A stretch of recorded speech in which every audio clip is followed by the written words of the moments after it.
La característica única que distingue a las matemáticas de otras ciencias, de la filosofía y de hecho de todas las demás formas de discurso intelectual es el uso de pruebas rigurosas. Es el concepto de prueba lo que hace que las matemáticas sean lo que son. Eso les da su atemporalidad y les permite trasladarse bien a infinidad de temas. La tradición de las matemáticas es larga y gloriosa. Está en la naturaleza de la condición humana querer comprender el mundo que nos rodea, y las matemáticas son un vehículo natural para hacerlo. Las matemáticas también son una materia hermosa y valiosa por derecho propio.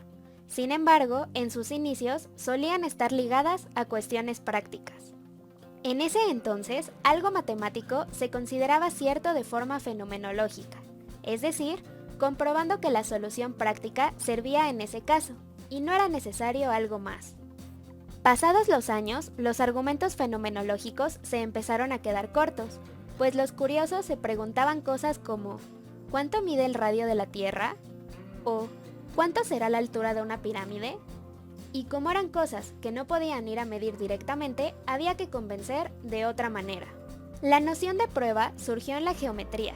Fue ahí donde se empezó a distinguir lo que eran las matemáticas de lo que no lo eran, y se sentaron las bases que serían retomadas posteriormente para definir el estilo de demostraciones que estudiamos en la facultad. Hasta el siglo XIX, la figura principalmente reconocida era la de filósofo natural, y no había distinción de ser matemático, físico, químico o biólogo.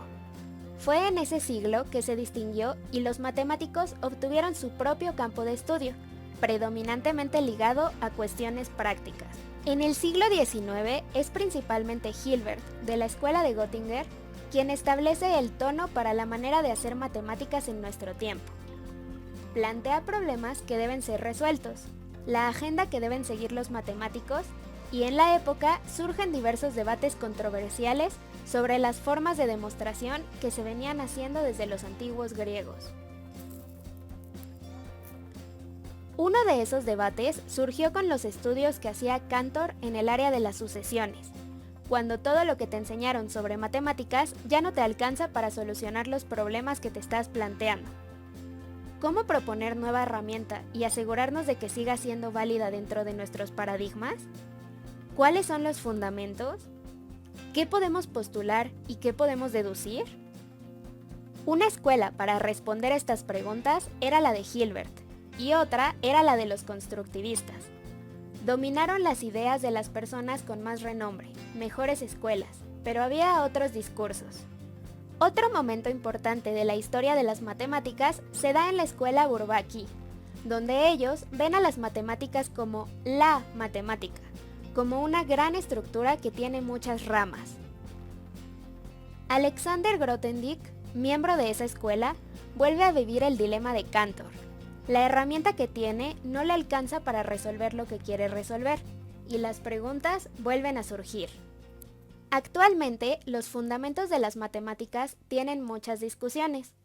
Una grande es si es la teoría de conjuntos el fundamento de la matemática, o si la teoría de categorías no dará un mejor fundamento, pues la teoría de conjuntos tiene problemas.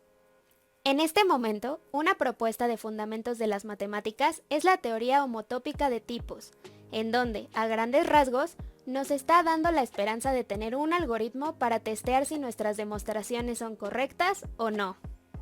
Pero, ¿y a todo esto? ¿Qué necesitamos para fundamentar las matemáticas? Nada de esto es inamovible. La matemática se va haciendo de lo que van haciendo las y los matemáticos.